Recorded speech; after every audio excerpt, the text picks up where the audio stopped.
বাসাতে পাউরুটি আর ডিম থাকলে এই মজার নাস্তাটি বানাতে পারেন খুব সহজেই, অনেক মজার হয় খেতে। তো আজকে আমি শেয়ার করলাম আপনাদের মাঝে। আমি প্যানে তেল দিয়ে পেঁয়াজ কুচি দিয়েছি বেশ খানিকটাই, দিয়ে এখানে কাঁচামরিচ দিয়েছি। কাঁচামরিচগুলো আমি কুচি করে নিয়েছি, একটু ভাজা ভাজা হলে তারপর এখানে আমি 2টা ডিম দিয়ে দিচ্ছি আর কি। দিয়ে এখন ডিমটাকে খুব ভালোভাবে নাড়াচাড়া করে ভেঙে নিচ্ছি। তারপর পেঁয়াজ আর কাঁচামরিচের সঙ্গে খুব ভালোভাবে মিশিয়ে নেব। তো আমার পেঁয়াজ আর কাঁচামরিচের সঙ্গে মেশানো শেষ হয়ে গিয়েছে। এখন আমি কিছুটা ধনিয়া পাতা কুচি দিয়ে দিলাম আর লবণটা দিয়ে দিলাম। তো তারপর আমি আবারও ভালোভাবে নাড়াচাড়া করে মিশিয়ে নিচ্ছি খুব ভালোভাবে আর কি। আর এখন এখানে আমি আরও টেস্টের জন্য একটু টমেটোর সস দিয়েছি। টমেটোর সস না থাকলে না দিলেও সমস্যা নেই। তারপর আমি সসটাও ভালোভাবে মিশিয়ে নিলাম। এখন মেশানো হয়ে গেছে আমার ভালোভাবে। এখন আমি নামিয়ে এটাকে ঠান্ডা করে নিব। আর এপাশে আমি এই যে পুরটা রেখেছি বাটিতে, পাউরুটি নিয়ে আসছি। প্রথমে আমি পাউরুটিগুলোকে পানিতে একটু ভিজিয়ে তারপর হাত দিয়ে চেপে চেপে পানিটা ফেলে দিব। আস্তে আস্তে করে হাত দিয়ে চেপে পানিটা ফেলে দিবেন। এই তো আমি যেভাবে করছি আর কি। তারপর যে পুরটা বানিয়ে রেখেছি এটা ঠান্ডা হয়ে গিয়েছে, সেটা আমি চামচ দিয়ে পাউরুটির উপরে দিচ্ছি আর কি। তো এখন কিন্তু পাউরুটিটা খুবই নরম, আলতোভাবে কাজটা করতে হবে। এই তো আমি পুরটা দিয়ে দিলাম, দিয়ে এখন আমি পাউরুটিটা এই যে দেখেন কিভাবে আমি বন্ধ করে দিচ্ছি, 4-5টা এক জায়গায় এনে সুন্দর করে বন্ধ করে দিচ্ছি আর কি।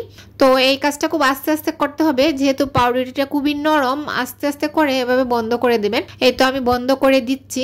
আর পিছনে যদি একটু এভাবে ফাটা ফাটা হয়ে যায় তো সমস্যা নেই, পাউরুটিটা তো নরম, হাত দিয়ে চেপে দিবেন, বন্ধ হয়ে যাবে। এই তো আমি একটা করে নিলাম। এভাবে করে আমি আমার যতগুলা হয় আর কি আমি করে নিয়েছি।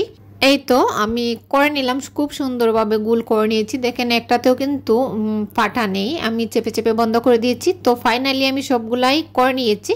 এখন আমি প্যানে তেল দিয়ে তারপরে একটা একটা করে পাউরুটির বলগুলো দিয়ে দিচ্ছি আর কি। আর তেলটা খুব বেশি গরম করতে যাবেন না, কারণ খুব বেশি গরম হলে উপরে কিন্তু একদম পোড়া পোড়া হয়ে যাবে। যেহেতু এটা পাউরুটি, তাই তেলের তাপটা যেন একটু হালকা থাকে সেভাবে আগুনটা রাখবেন চুলার। তারপর এই যে আমি দিয়ে দিলাম বেশ কয়েকটাই। খুব সুন্দর দেখাচ্ছে তাই না, একদম সাদা সাদা গোল গোল বল। তো আমি এখন এগুলা দিয়ে দিলাম। এক পাশ যখন হালকা একটু ভাজা হয়ে যাবে তখন আমি একটু উল্টে দেবো আর কি। এই তো আমি সবগুলো প্রায় উল্টে দিচ্ছি এক একটা করে। আর এই পাশটা একটু হালকা হয়ে গেছে। আর এভাবে নাস্তাটা খেতে কিন্তু বেশ মজার লাগে। আপনারা বাচ্চাদের টিফিনও দিতে পারেন, সন্ধ্যার নাস্তায় খেতে পারেন, অনেক মজার হয়। অবশ্যই একবার বাসায় ট্রাই করবেন। দেখেন আমার সবগুলো কিন্তু ভাজা হয়ে গিয়েছে, আমি এপিট উপিট করে খুব সুন্দরভাবে ভাজা করে নিয়েছি। এখন আমি কিন্তু একটা একটা করে নামিয়ে নিচ্ছি। অনেক সুন্দর দেখাচ্ছে তাই না। তো এই তো আমি একটা একটা করে সবগুলাই নামিয়ে নিলাম প্রায়। তো অবশেষে 2টা ছিল, এটাও আমি নামিয়ে নিলাম। আর এভাবে করে আমার যতগুলা হয়েছে এভাবেই আমি সবগুলো ভেজে নিয়েছি আর কি। তো এই তো আমি সবগুলো নামিয়ে নিলাম আর আমার এখন ভাজা কমপ্লিট। তো আমি এখন একটা প্লেটে সাজিয়ে নিয়েছি আর নিয়ে এর উপরে একটু সস দিয়ে একটু ডিজাইন করে দিচ্ছি আর কি, একটু দেখার সৌন্দর্যের জন্য। তো আপনারা চাইলে নাও দিতে পারেন, আবার আরো সুন্দর করে সাজাতে পারেন।